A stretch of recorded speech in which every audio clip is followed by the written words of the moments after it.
जिस तरह हम अपनी ज़िंदगी में किसी भी परेशानी, किसी भी मुश्किल में होते हैं, तो हमें सपोर्ट चाहिए होती है, हमें हेल्प चाहिए होती है, हमें गाइडेंस चाहिए होती है, हमें कोई चाहिए होता है जिसके साथ बैठ के हम अपनी बात कर सकें दिल की और वो हमें गाइड कर सके।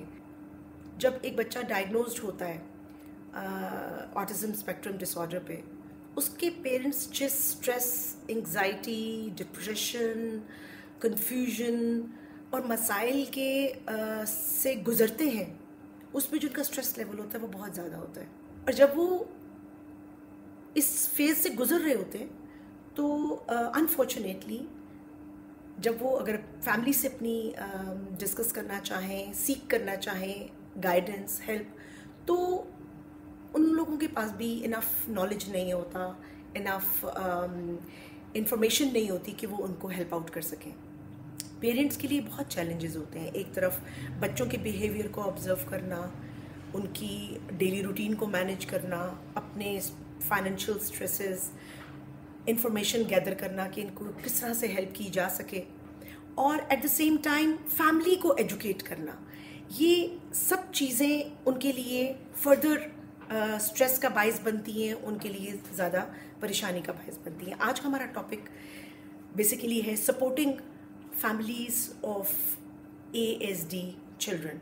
सबसे पहला पॉइंट है एक्सेप्टेंस। पेरेंट्स जितनी जल्दी अपने बच्चों को एक्सेप्ट करेंगे उतनी ही जल्दी वो उनको हेल्प कर सकेंगे। जिस तरह फैमिलीज़ में बच्चे जब डिलेड माइलस्टोन्स शो कर रहे होते हैं तो पेरेंट्स को नज़र आ रहा होता है, पेरेंट्स फील कर रहे होते हैं, बट फैमिली एक्सेप्ट नहीं कर रही होती।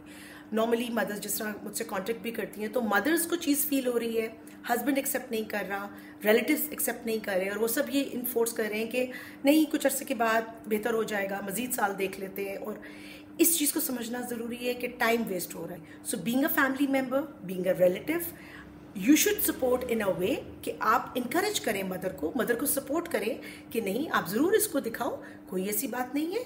अगर कोई इशू निकलेगा भी तो डेफिनेटली हर चीज़ का मैनेजमेंट मौजूद है, इसके लिए कुछ ना कुछ किया जा सकता है।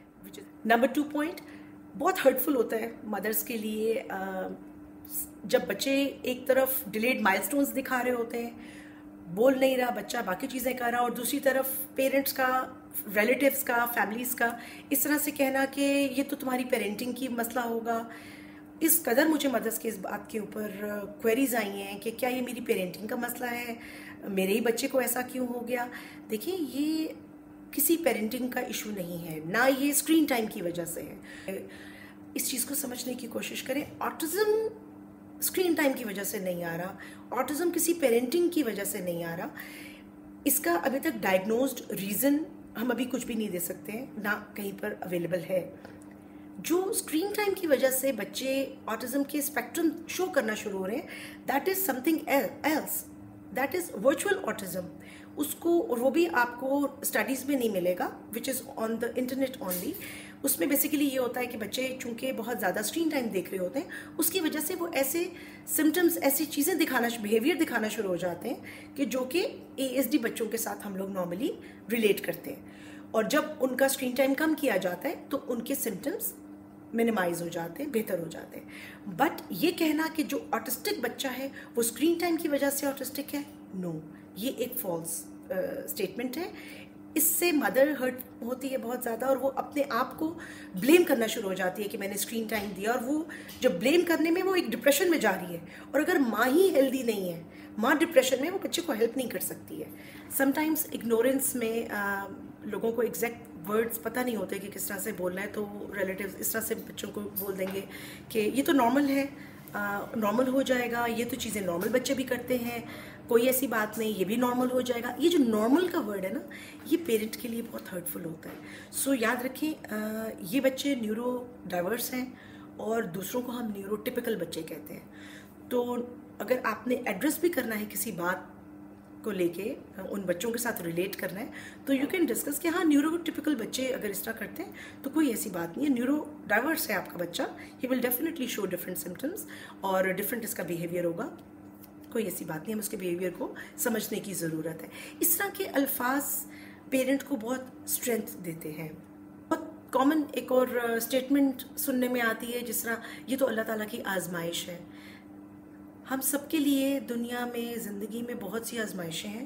पेरेंट को जो कि एक ऑलरेडी एक स्ट्रेस में से गुजर रहा है, एक जर्नी में से गुजर रहा है, वो अपने आप को ट्रेन कर रहा है, वो अपने दिमाग को रिलैक्स करने की कोशिश कर रहा है, बच्चे को मैनेज कर रहा है और अंडरस्टैंड कर रहा है, उसको ये आजमाइश की बात कहना उसको बहुत ज़्यादा स्ट्रेसफुल कर देगी फर्दर। इससे बेहतर है आप उसको कह सकते हैं कि that's okay, it's a blessing. अल्लाह ताला ने आपको ही चुना है अपने बच्चे को डील करने के लिए, हैंडल करने के लिए। You are strong enough to handle your child. आपके अच्छे अल्फाज, आपकी सपोर्टिंग वर्ड्स पेरेंट्स को बहुत सपोर्ट देते हैं। आपको पता होना चाहिए बच्चों के स्टिमिंग बिहेवियर होता है, रिपीटेड बिहेवियर होता है, जिसकी वजह से उसकी इमोशनल रेगुलेशन की ये रिक्वायरमेंट है कि वो बार बार एक बिहेवियर कुछ करेगा, या हाथ हिलाएगा, या उठ रहा है, या इधर उधर थोड़ा सा मूव कर रहा है, या आवाज़ एक निकाल रहा है। So take it normal. आपने बच्चों को एब्जॉर्ब करना है, बच्चों के साथ एडजस्ट करना है। पेरेंट्स को इस तरह के क्वेश्चंस करके आपने फर्दर कॉन्शियस नहीं करना, क्योंकि वो ऑलरेडी बहुत सेंसिटिव हुए हैं। आपने उनको इनकरेज करना है कि आप इसको लेकर आएँ, अपने घरों में बुलाएं, आप उनके घर में जाएं, ताकि बच्चे जनरलाइज करें, बच्चों को आदत रहे रिलेटिव्स की और सबकी। ASD बच्चों के मेल्टडाउन्स होते हैं। मेल्टडाउन्स में वो चीखते हैं, बिहेवियर दिखाते हैं, थोड़ा सा कंट्रोल नहीं हो रहे होते। पेरेंट्स ग्रेजुअली समझ जाते हैं कि हमने उन बच्चों को कैसे हैंडल करना है। उस स्टेज पे बच्चों को पेरेंट्स के साथ थोड़ा सा छोड़ दें, आप उस जगह से पीछे हो जाएं।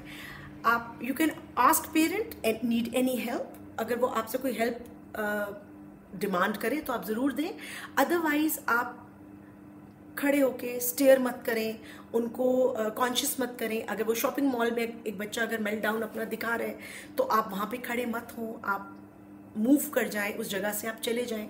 आप यकीन करें, मैं कुछ अर्सा पहले अभी UK गई हुई थी और मैंने वहाँ पे देखा कि हर मॉल में, हर पार्क में, बोट्स पे, घूमने की जगहों पे, वहाँ पे भी ASD बच्चे बहुत ज़्यादा हैं और वो घूम रहे हैं और फिर रहे हैं और वो अपने बिहेवियर भी दिखा रहे हैं, मगर कोई खड़े होके ऑब्जर्व नहीं करता, जिसकी वजह से पेरेंट्स इनकरेज्ड होते हैं कि वो अपने बच्चों को लेके ज़्यादा बाहर आएँ।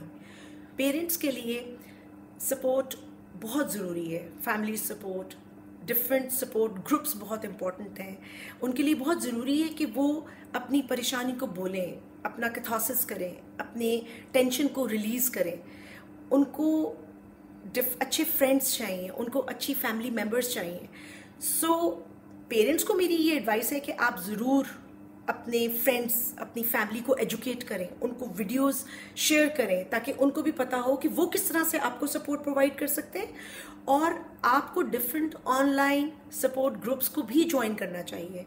उन पेरेंट्स को ज्वाइन करना चाहिए जिनके बच्चे ऑटिस्टिक हैं और जो आपको हेल्प कर सकते हैं, और उनके साथ आप ज़्यादा रिलेट कर सकते हैं बहुत सी चीज़ों को, and they can help you. Being a relative of an ASD child, how you can support.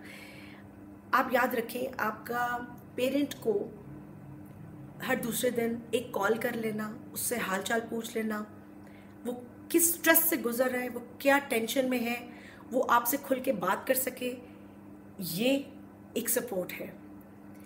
आपका वीक में 1 दफ़ा, महीने में 2 दफ़ा उनको अपने घर चाय पे बुला लेना, या उनकी तरफ चाय पे चले जाना, 1 कप चाय पी लेना उनके साथ, ताकि वो आपके साथ कैथारसिस कर सकें, आपके साथ सपोर्ट फील कर सकें। This is support. या उनको पिक एंड ड्रॉप करना, टाइम मैनेजमेंट बहुत बड़ा इशू हो जाता है।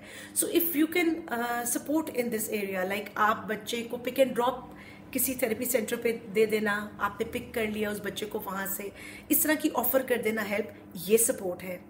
सबसे इम्पॉर्टेंट जो सपोर्ट है वो हस्बैंड वाइफ की सपोर्ट होती है। जब भी मेरे पास मदर्स आती हैं और they discuss their issues, father और वाइफ के बीच में एक दोनों स्ट्रेस से गुजर रहे हैं, उस स्ट्रेस को कह देना, उसको एक दूसरे को, अगर एक लो फील कर रहा है तो दूसरा उसको सपोर्ट देकर उसके अंदर मज़ीद हिम्मत डालना, ये बहुत ज़रूरी है। क्योंकि करना सब चाह रहे होते हैं मगर करते नहीं हैं सब। सो याद रखें, जब तक आप दोनों मिलकर एक पेज पे नहीं होंगे, आप बच्चे को हेल्प नहीं कर सकते, ना कोई और आप लोगों को हेल्प कर सकता है। पेरेंट्स का एक दूसरे को सपोर्ट देने के साथ साथ ऐसे पेरेंट्स को ऑब्जर्व करना, यूट्यूब पे कई ऐसे चैनल हैं जिनके ऊपर पेरेंट्स अपनी पूरी लाइफ जर्नी शो करते हैं कि वो कैसे उन्होंने अपने बच्चों को, एएसडी बच्चों को हैंडल किया और अब उनके बच्चे बड़े हो चुके हैं। यूट्यूब पे ऐसे चैनल हैं जिनके लिंक मैंने नीचे डाल दिए हैं। सो आप उनको ज़रूर देखें, ये आपको बहुत इमोशनल स्ट्रेंथ देता है और बहुत आपके लिए आप ज़्यादा रिलेट कर पाते हैं कि हिम्मत के साथ, रिजिलियंस के साथ, कॉन्फिडेंस के साथ, पॉजिटिविटी के साथ आप इस सारी सिचुएशन को हैंडल कर सकते हैं। एक्सेप्टेंस में ही एक बहुत इंपॉर्टेंट पॉइंट है और वो ये कि ये अपने आप को इस होप में रखना कि मेरा बच्चा बिल्कुल न्यूरोटिपिकल की तरह बिहेव करना शुरू हो जाएगा। याद रखें, आपका एक्सेप्टेंस में ये शामिल है, आपने अपने बच्चे को मैनेज करना है। वो मैनेज बेहतर कर लेगा, but it's a life long आपको पता है एक कंडीशन है जिसमें वो बहुत बेहतरी की तरफ जाएगा। इसमें कोई डाउट नहीं है, आपकी मेहनत से, आपकी एफर्ट से वो डेफिनेटली बेहतरी की तरफ जाएगा और बहुत बेहतर हो जाएगा और इंशाल्लाह ताला, और वो इंक्लूजन की तरफ भी जाएगा, इंक्लूसिव एजुकेशन की तरफ वो डेफिनेटली ज़रूर चला जाएगा और उसमें ऐसे बच्चे जा रहे हैं और बहुत बेहतरी आ रही है। मगर आप अगर अपने आप को इस बात के ऊपर बहुत होपफुल कर लेंगे कि ये मेरा बच्चा न्यूरोटिपिकल की तरह बिल्कुल हो जाएगा और बिल्कुल इंडिपेंडेंट हो जाएगा, तो आप बेसिकली जब वो बच्चा नहीं होगा तो आप हर वक्त एक होप के बाद डिसअपॉइंटमेंट को फेस करेंगे और जब जब आप अपनी डिसअपॉइंटमेंट को फेस करेंगे वो आपको डिप्रेशन में लेके जाएगी, विच इज़ नॉट राइट। आपका बच्चा बेहतरी की तरफ जाएगा, it will be a surprise for you, आपको और अच्छा लगता जाएगा, दैट इज गुड। मगर अपने आप को एक्सेप्टेंस में ये चीज़ शामिल रखें कि इट्स अ मैनेजमेंट। बेसिकली आप अपने बच्चे को डिफरेंट थेरेपीज दे के, डिफरेंट एफर्ट करके आप अपने बच्चे को मैनेजमेंट स्किल्स सिखाते हैं और वो भी जितनी अर्ली एज में आप इसको मैनेजमेंट करेंगे थेरेपीज के थ्रू, उसका उतना ही अच्छा इफेक्ट होगा। ये मैसेज पेरेंट्स के लिए है।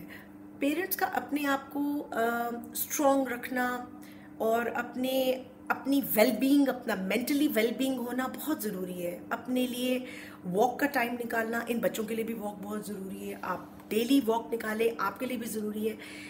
पॉजिटिविटी, अपने जहन को पॉजिटिव रखें, पॉजिटिव बातें सोचें, पॉजिटिव थॉट्स अपने अंदर लेकर आएं, नेगेटिव थॉट्स को नहीं आने दें। ये सब चीज़ें डेफिनेटली नेगेटिव थॉट्स आती हैं, हर इंसान के अंदर आती हैं, मगर आपकी एफर्ट होनी चाहिए कि आपने पॉजिटिव एस्पेक्ट ऑफ लाइफ को देखना है, आपने पॉजिटिव एस्पेक्ट ऑफ सिचुएशन को देखना है। तो जब आप ये करेंगे, ये चीज़ आपके अंदर रिजिलियंस पैदा करेगी, ये चीज़ आपको इस सिचुएशन, इस कंडीशन से हैंडल करने के लिए आपको स्ट्रांग बनाएगी।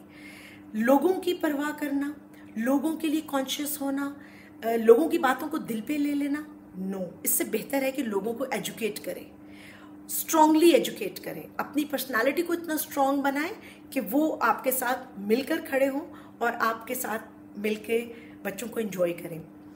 इस बात को याद रखें कि ये बच्चे सोसाइटी का पार्ट हैं, इनका बाहर जाना इनका राइट है, हर जगह को एक्सप्लोर करना लाइक अदर चिल्ड्रन इनका राइट है। सो इनको, इससे आप इनको कॉन्शियस होके अपनी सेंसिटिविटी की वजह से या अपनी अप्रोच की वजह से आप इनको कंट्रोल्ड इन्वायरमेंट में मत रखें, आप इनको लेके जाएं, इनको एक्सप्लोर करवाएं, क्योंकि सोसाइटी को भी इनको एक्सेप्ट करना है। जितना ये बाहर जाएंगे, लोग इनके बारे में लर्न करेंगे और लोगों को पता चलेगा कि हमने किस तरह इनको सपोर्ट प्रोवाइड करनी है। Always remember, strong parents, secure child.